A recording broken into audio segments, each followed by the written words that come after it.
Me, Jojo. I'm back. In case you don't remember me from the heels, the mini skirt, and the flat tire, I'm here again.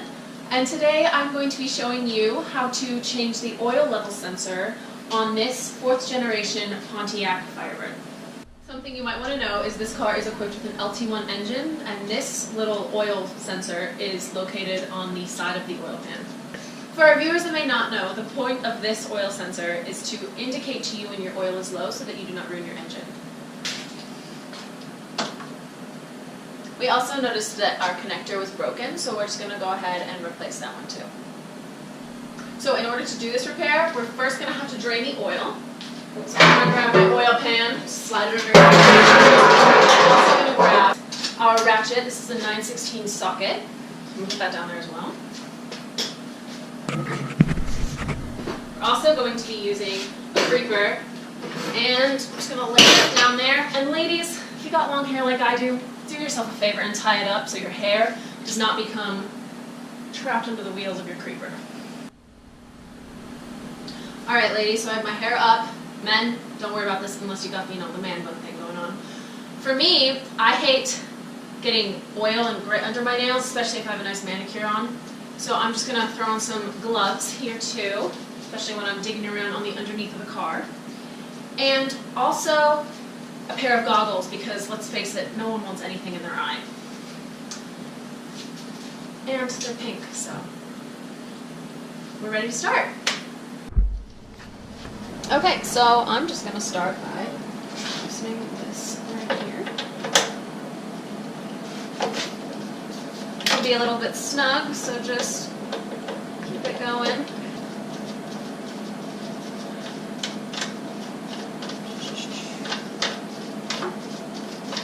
Hello?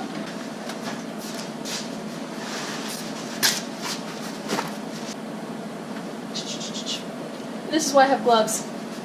It's just spilled all over me. You want to know something funny? I've never done this before, and I'm learning a lot by it. It's pretty cool. Oh, and I also totally just got oil all over my gloves, so new gloves for me because I didn't know what was going to happen. I totally knew that was going to happen. Don't listen to what I'm saying.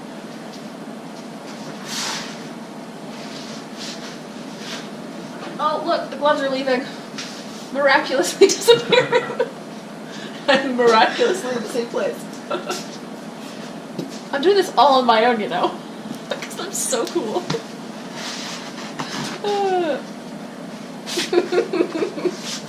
Jose's like, Jojo, shut up. No, that's cool. So, I still got oil draining over here. We're waiting. Currently waiting. This process could take a while. But have fun with it. Wear a miniskirt.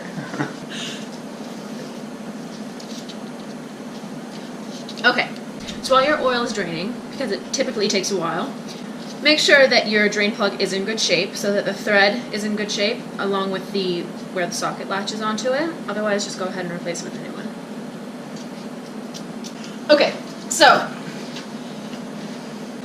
there's still a few drops of oil coming out of the drain, but I'm just going to go ahead and install my drain plug anyway. So I'm going to miss the stream of oil because I didn't do that last time and had to change my gloves. I'm just going to go ahead and put the drain plug back on. I'm going to go ahead and grab my ratchet and put it on, switch the ratchet on, and just give it a nice tug. And then turn it off when I'm done. As aforementioned, this wire here is broken. That's why we're going to go ahead and replace it. But since it's already damaged, I'm just going to go ahead and cut it with my diagonal clippers. And then I'm going to, there we go, I'm going to remove the sensor. Okay, so in order to remove the oil level sensor, I have an 1 1/8" socket on a ratchet, and I'm just going to go ahead and undo it.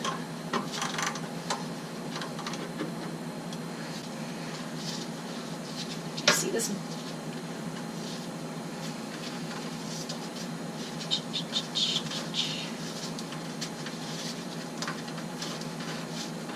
It's going to be a little bit tricky, and it's coming out wonky.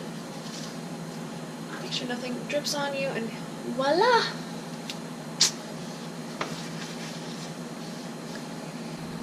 This actually looks broken when you compare it to the new sensor, which is why we are going to go ahead and replace it. Make sure you go ahead and you remove your old gasket and stay away because it's typically pretty dirty around here.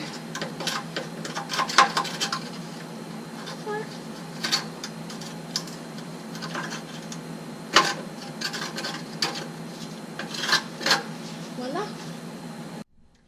Then go ahead and wipe the surface of where the sensor was with a clean towel, which is now very dirty, so that you can install the new sensor without any old crud getting in there as well.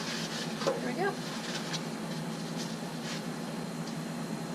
Before you put the oil level sensor back in, you have to make sure that the seal on it is well lubricated with the petroleum jelly. And then we're going to go ahead and put it into our tank.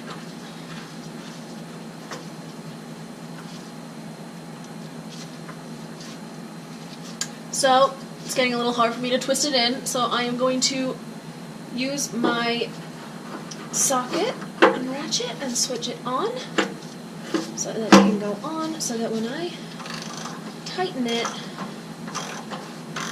everything is snug and secure. Make sure you go ahead and snug it, but don't do it too hard because it is made out of plastic. So I'm going to go ahead and repair the connector wire now. So to make it easier on myself, I'm just going to go ahead and feed it out so that I give myself more room to repair the wire. Okay, there we go. Voila. I keep saying voila. Don't listen to voila. Don't say it. Okay, so I'm going to go ahead and clip the access wire because this wire is going to be too long since the new connector that we are attaching has its own wire. I'm just going to go ahead and cut it here.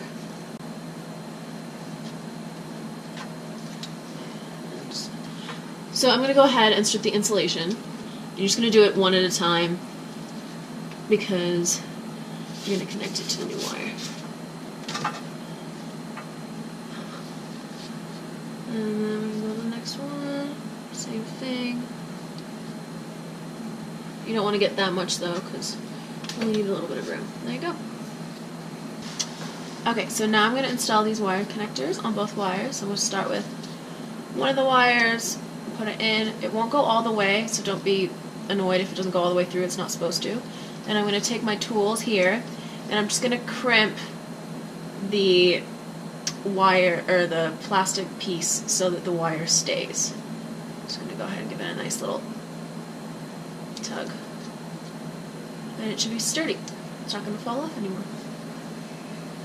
Now I'm going to go ahead and take my other wire connector. Same thing on this side. It's going to kind of almost fall off if I don't use the tool. Take my tool here, flip it around so I can see where I'm marking it. I'm going to go ahead, feed the plastic piece in, and go ahead and give it a nice little, oh, look at me catching my glove. A nice little squeeze there too. Make sure it's nice and tight. I'm going to go ahead and actually tighten this one too, just because it's not that big of a dent in the crimp. There we are. Voila! So I've already trimmed my wires because they're a little bit too long and I've stripped them so that I can just go ahead and feed it into the wire connector here and crimp it.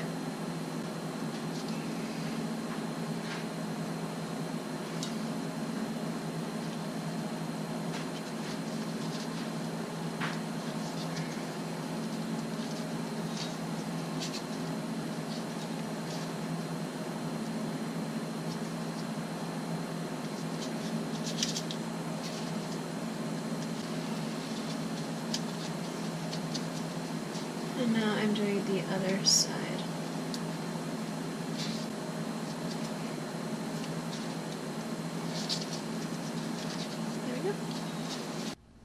probably remember, before I did this, I unraveled it from the pipes up here. So I'm just going to go ahead and I'm just going to feed it back through so that we can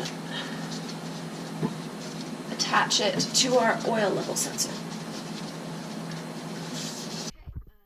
I'm going to take it to the oil level sensor and just plug it in. Okay, that's all there is to it. So this is why we ended up going ahead and changing our oil level sensor, because it is clearly broken. And this is also the perfect time to do an oil change on the car, but instead of me showing you how to do that, I've included the link on this video so that you can click on it and learn through somebody else. And well, thank you so much for having me back here with you guys and for watching. And I hope it was entertaining and you learned something from it. I certainly did. And until next time, thank you so much. There you go. For our viewers that may not know. Oh, you know what? I forgot to tell you. I'm sorry. That's good. And your light will appear on your dashboard. Undo the whole thing. Okay, try one more time. Yes. Camera rolling. Okay. For our viewers that may not know, the point of this oil sensor is to indicate to you when your oil is low so that you do not ruin your engine. Alright. We'll go with that. So.